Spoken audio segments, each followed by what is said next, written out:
Hello, I am Dr. Man Mahendra, PhD scholar, Salatantra Department, NIA Jaipur. सबसे पहले मैं आपका हमारे साथ जुड़ने के लिए मैं बहुत बहुत स्वागत करता हूं। आज का ये जो वीडियो है ये स्पेशली उन लोगों के लिए है जो कि प्रोक्टोलॉजी डिपार्टमेंट या प्रोक्टोलॉजी फील्ड में अपना करियर स्टार्ट करने वाले हैं या करियर स्टार्ट करने का सोच रहे हैं, या फिर जो हमारे जनरल प्रैक्टिशनर हैं जिनके पास ऐसी फैसिलिटी अवेलेबल नहीं है कि वो अच्छे से क्लिनिकल एग्जामिनेशन कर सकें प्रोक्टोलॉजी सेटअप के साथ, वो फैसिलिटी वहाँ अवेलेबल नहीं है। तो उन कंप्लेन के आधार पर जो पेशेंट लेके आया है हमारे पास, उनके आधार पर आप प्रोविजनल डायग्नोसिस कैसे बना सकते हैं, और उन प्रोविजनल डायग्नोसिस की सहायता से आप ये डिसाइड कर सकते हैं कि ये पेशेंट मेडिसिन से ठीक होने वाला है या फिर इसको सर्जरी की नीड होगी। तो इससे आपके पास दो फायदे होंगे। आपका जो कंजर्वेटिव मैनेजमेंट के जो इंक्लूजन क्राइटेरिया में आने वाले पेशेंट हैं उनका आपको मालूम चलेगा। दूसरा, जो पेशेंट सर्जरी के लिए इंडिकेटेड है उनको आप कोई दूसरे अपने सहपाठी या दूसरे लोगों के या किसी इंस्टीट्यूट लेवल पर आप उनको रेफर कर सकते हैं। तो आज का जो टॉपिक है वो मेनली इसी बात के ऊपर है। इस टॉपिक का नाम हमने दिया है कि what is the most common complain in anorectal unit and how to diagnose provisional diagnosis depend on this complain या most common complain. So start करते हैं हम इसी टॉपिक के कि सबसे पहले हमारे पास जब पेशेंट आता है तो सबसे कॉमन कंप्लेन हमारे पास क्या लेके आता है। तो पेशेंट अगर आपके पास आ रहा है एनोरेक्टल डिजीज को लेके, तो आपके सबसे कॉमन जो कंप्लेन है पेन की कंप्लेन पेशेंट को हो सकती है।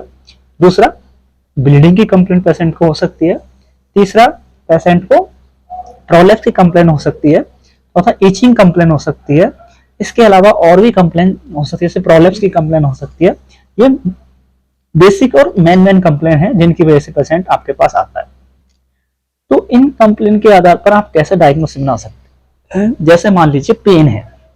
अब पेन के काफी तरह का पेन होता है। जैसे पेन मान लीजिए पेशेंट आपको बोलेगा कि मुझे बर्निंग पेन है, ठीक है। बर्निंग पेन इन द मतलब मुझे जलन होता है फ्रेश होने के बाद। जैसे ही वो फ्रेश होकर आएगा उसे जलन हो रहा है। इस कंप्लेन के साथ अगर पेशेंट आपके पास आता है तो मोस्ट ऑफ चांस पेशेंट आपका फिशर इन एनो का होता है। ऐसे पेशेंट को आप इजिली कंजर्वेटिव मैनेजमेंट के साथ ठीक कर सकते हैं। ये जो मैनेजमेंट है उसको हम आगे की वीडियो में कवर करेंगे। नेक्स्ट है पेशेंट अगर ब्लीडिंग की कंप्लेन लेके आया। पेशेंट अगर ब्लीडिंग की कंप्लेन लेके आया है और उसका एज यंग एज का पेशेंट है, तो मोस्ट प्रोबेबल पेशेंट जो है आपको हेमोरॉइड्स के साथ है। वो उसको जो प्रोविजनल डायग्नोसिस होगा वो हेमोरॉइड्स का है, और अगर वो हेमोरॉइड्स का है तो उसको भी आप कंजर्वेटिवली मैनेज कर सकते हैं, ठीक है।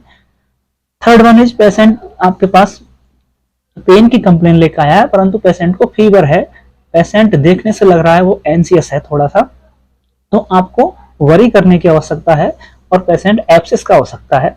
इस पेशेंट को इमीडिएटली सर्जिकल इंटरवेंशन की नीड होती है। तो ऐसे पेशेंटों को आप अपने ओपीडी बेस में, या तो अगर आपके पास सेटअप है तो आप जो एब्सेस है उसको ड्रेन कर सकते हैं या फिर आप उसे रेफर कर सकते हैं। थर्ड वन इज पेशेंट आपके पास फर्स्ट डिस्चार्ज की कंप्लेन लेके आया। फर्स्ट डिस्चार्ज की कंप्लेन पेशेंट जनरली हमारे पास या तो एब्सेस के साथ लेके आता है या फिर आपके पास स्टूला के पेशेंट लेके आता है। या पेशेंट बोलता है मुझे छोटा सा एक बॉयल है, वो कुछ समय बाद फूट जाता है, उस समय बाद निकलती है, उसके बाद वो ठीक हो जाता है। ऐसे पेशेंट जो है वो मोस्ट प्रोबेबल फिस्टुला के पेशेंट होते हैं या एब्सेस के पेशेंट होते हैं।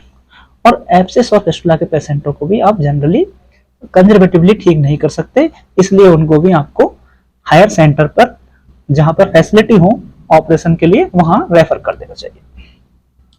और इसके अलावा एक कंप्लेन पेशेंट की और होती है prolapse. Prolapse in the sense patient बोलता है कि जब मैं लेटरिन करने जाता हूं तो लेटरिन के रास्ते से कुछ मांस बाहर आता है और वो बाहर आने के बाद या तो वो अपने आप चला जाता है, ठीक है, या हाथ से अंदर करना पड़ता है मुझे, या फिर वो अंदर नहीं जाता है।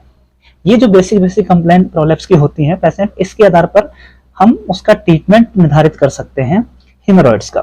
वो ब्लीडिंग के साथ भी हो सकता है ये सभी कंप्लेन, या ब्लीडिंग के विदाउट हो सकती है।